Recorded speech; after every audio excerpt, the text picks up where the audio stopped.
raxmadii ilaah iyo dadyo waatan rabadaane raxmadii ilaah iyo dadyo waatan rabadaane rajab waa dhammaato shabcaan reesto toban baa waqtiyada isrixo iyadoo roraysay timideen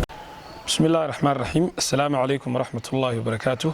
ومالين كل بعض برنامج كأني مارينتا وقتك شلي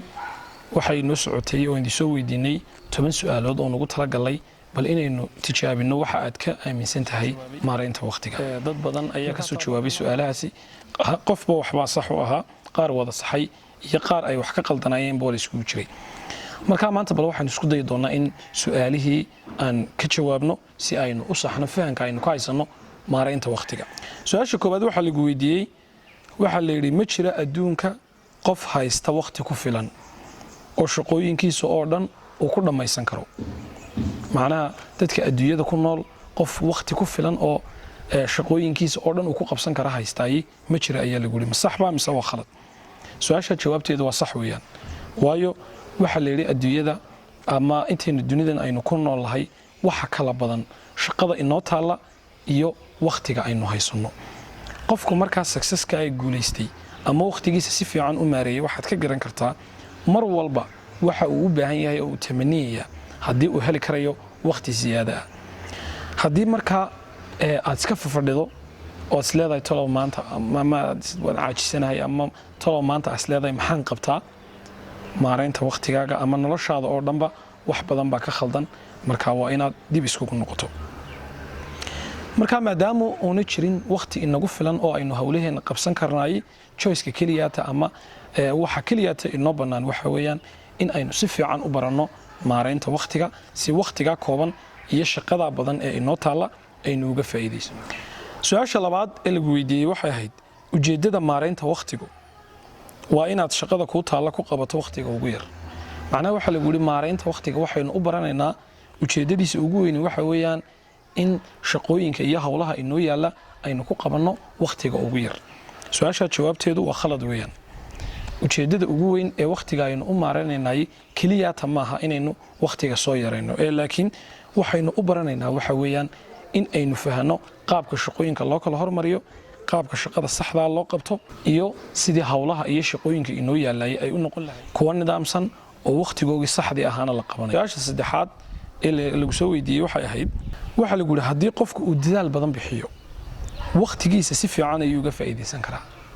macnaha qofku hadduu shaqo badan la yimaado uu dadaal badan bixiyo waqti waxay ka dhigan tahay qofkaasi waqtigiisa uu ka faa'iideystay su'aashaasi waa khaldan tahay ama jawaabteedu waa khalad waayo ujeedadu maaha kaliyaata imisa ayaad waqti ujeedadu kaliyaata maaha imisa ayaad waqti shaqo ku bixisaa laakiin ujeedadu waxa weeyaan qaabkee ayaad shaqada u qabanaysaa shaqadu waqti intee lag ayay ka qaadataa dhinaca kale shaqada aad qabanaysaay ma tahay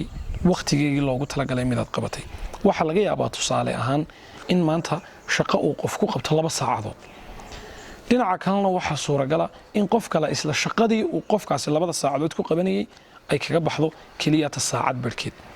marka mar walba shaqada badani ma tilmaanto waqtigaaga inaad ka faa'iideysatay laakiin afraad ee lagu soo weydiiyay waxay ahayd hadii shaqo ku taalay baa leeyahay aad u dirsato qof kale oo qaban karaya waqtigaaga si fiican ayaad u maareysay su'aasha jawaabteedu waa sax weeyaan waxyaabaha ugu muhiimsan aynu baran doono inta aynu ku guda jirno tababarka maareynta waxa kamid ah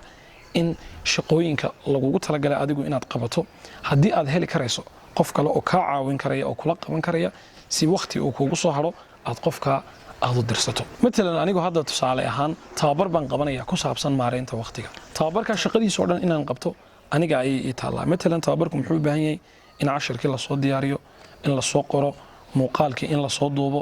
in assignmentadii iyo maadaama tababar yahay iyo imtixaanadii la soo diyaariyo hadii hadaba aan iraado waxaas oo dhan waa shaqo horta aniga ay taala laakiin hadii aan iraado waxaas oo dhan keligii baa wada qabanaya waxa laga yaabaa in shaqooyinkii kale ii yaalay oo dhan aan dayaco marka shaqo kasta oo qof aan heli karay ila qabta midna kamarada oo kale imka qof duubaya waxa laga yaabaa qof kale inuu soo habeeyo waraaqahan aan wax ku akhriyo kale qof aan u diray oo soo daabacay marka shaqo kasta oo ku taala shardi maaha in aad adigu qabato hadii aad heli karayso qof kale oo isla shaqadii ka caawin karaya waa inaad qofkaasi aad la kaashato shaqadaadii oo uu kaa caawiyo. Su-aasha shanaad waxaa lagu soo weydiiyey inta ugu badan baa layidhi hawlaha lagaa rabo inaad qabato uma baahna inaad qorshe u sii dejiso. haddii aad u dejisana lagama yaabo inaad ku guulaysato. su-aashaa jawaabteedu waa khalad weeyaan.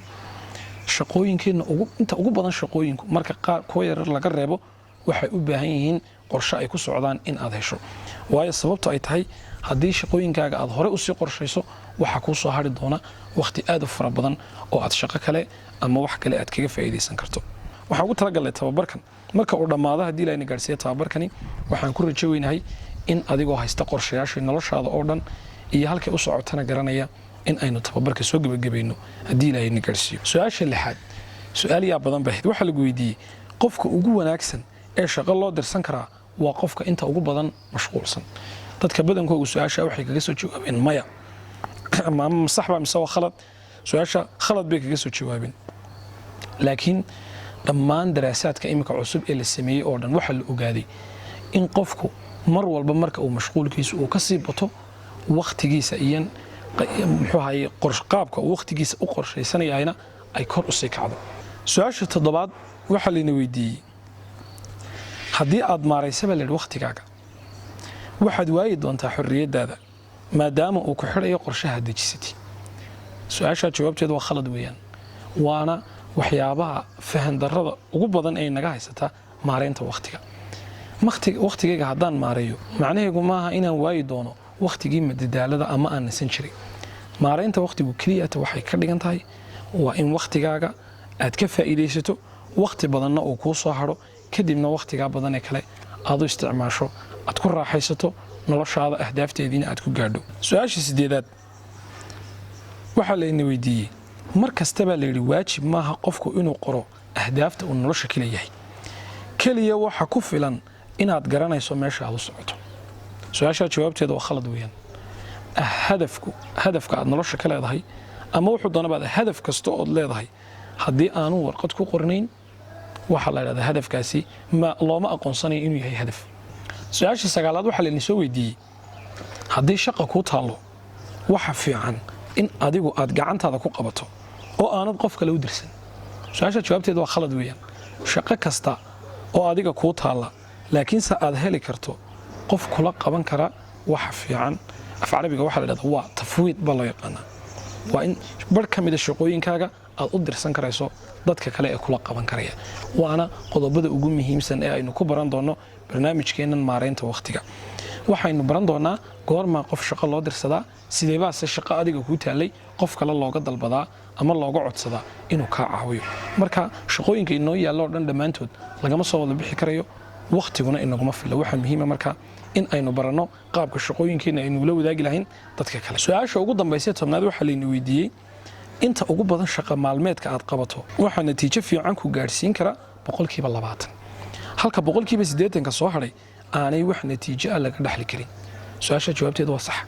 balo fiirsa hadda assignmentka ay weyn noo soo socdaa. waxaan idin odhan doonaa maalin dhow waxaad soo qortaan shalay wixii aad qabanaysay. haddii matalan shalay wixii aad qabatay oo dhan aad soo wada taxda min markaad soo toostay ilaa markii aad seexanaysay wax nafci leh ama faa'iido leh marka la isku wada geeyo shaqooyinka aad qabato dhan kaliyaata 20% ay faa'iido ku jirtay. waxa kale oo dhan waxa iska ahaayeen ama waqti aad nasanaysay ama waxa iska ahaayeen wax 20% ka ku kabaya. marka maareynta waqtigu maxay tahay? haddii aad fahmi karto 20% muhiimka noloshaada ama 20% muhiimka shaqooyinka loo baahan yahay in aad qabato waxaad noqonaysaa qof wax soo saara. qof walba adduunyada ku nool shaqada u taala 20% baa muhiim ah, 80% muhiim maaha. marka waxa fiican inaad kala garan karayso 20% muhiimka iyo 80% aan muhiimka ahayn. daba su'aalihii ku saabsanaa maxaad waqtiga ka aaminsan tahay halkaas ay inoogu dhan yihiin iyo jawaabahoodii saxdii. markasta oo tababarka noocan oo kala maareynta waqtiga la qabanayo waxa muhiim ah qofku inuu iska saxo fikirka uu ka haysto maareynta waqtiga. haddaba wax isbarbar dhigtaa siday inooga jawaabnay jawaabi saxdii marka ay hesheen iyo markii hore adigu waxaad kaga jawaabtay. haddii haddaba ay ku sax yihiin 10 ilaa 9 jawaabood waxaan ku hambaleynayaa waxa tahay qof u diyaarsan waqtigiisa inuu ka faa'iideysto fikir saxana ka haysta maareynta waqtiga. haddii aad saxday 7 ilaa 8 good adiguna qofka hore aad ku soo xigtaa waxaa tahay qof ku socda inuu wakhtigiisa habeeyo waxaan ku leeyahay hore u soco laakiin haddii jawaabaha aad saxday ay ka yar yihiin 5 waan ka xumahay waxaa tahay qof ku liita maareynta wakhtiga fikir qaldanna ka haysta wakhtiga iyo maareyntiisa halka haddaba marka aynu soo gaadhnay waxaa loo baahan yahay in aynu nafteenna weydiino horta wakhtiga imika sidee baynu intaynan horta bilaabin tababarkeennii maareynta wakhtiga waxaa loo baahan yahay inuu qof waliba soo kala saaro wakhtigiisa imika uu ku jiro ma yahay miduu ka faa'iidaysto mise waa wakhti inta badan ka dayacma marka waxaa jira imtixaan international oo caalamiya oo qofka u baahan inuu wakhtigiisa ka faa'iidaystay in kale uu kala garan karayo 25 su'aalood ayuu imtixaankaasi ka kooban yahay waana goobo geli sidii kii imika maaha sax iyo khalad marka 25 su'aaloodba iyagoo af Soomaali aan idinku soo qoray ayaan qaybta description-ka idinku soo diri doonaa sideebad hadaba uga jawaabaysaa waxa muhiim ah in isla fahanno qaabka looga jawaabiyo su'aasha marka aad aragto su'aasha midlan su'aasha ugu horeyso kale waxa lagu weydiiyay ma u malaynaysaa waqtigaaga inaad uga faa'iideysato sidii loogu talagalay 4 jawaabood ayaa ku qoran midka aad doonto ayaad goobabaysaa marka aad ka fikirto su'aasha 4 jawaabood mid kamid ah ayaad goobabaysaa jawaabta koobaad ee ku taali waxa weeyaan ha mar walba jawaabta labaad ee kaga jawaabi kartana waxa weeyaan mararka qaarkood jawaabta saddexaadna waxa weeyaan way yar tahay jawaabta afraad ee kaga jawaabi kartana waxa weeyaan lagama yaabo assignment-kan ama imtixaankan aniga layma soo dirayo waxaad sameynaysaa adiga ayaa isqiimeynaya sir buu ku yahay adiga marka darajada waxa loo baahan yahay sidan soo socota ayaad isku qiimeynaysaa jawaab kasto aad su'aal kasto kaga jawaabto ha mar walba waxa aad qaadanaysaa 4 darajo jawaab kasto kaga jawaabto marmarka qaarkood waxaad qaadanaysaa 3 darajo jawaab kasto kaga jawaabto way yar tahay waxaad qaadanaysaa 2 darajo jawaab kasto aad kaga jawaabto maya lagama yaabana waxaad qaadanaysaa 1 darajo darajooyinkana sidaas ayaad u xisaabsanaysaa bal insha Allah maalinka bariya halkaas aynu ka sii bilaabi doonaa iyo qof walba waqtigiisa aynu ka faa'iideystay iyo in kale isagoo jawaabteedii haya darajada saxda ah ee loo baahan yahay in la keenana maalinka bariya ayaan idin sheegi doonaa tababarkeeni waa inoo socdaa maanta muuqaalka halkaas aynu ku joojinaynaa aad iyo aad waad u mahadsantihiin wassalaamu calaykum waraxmatullaahi wabarakaatuh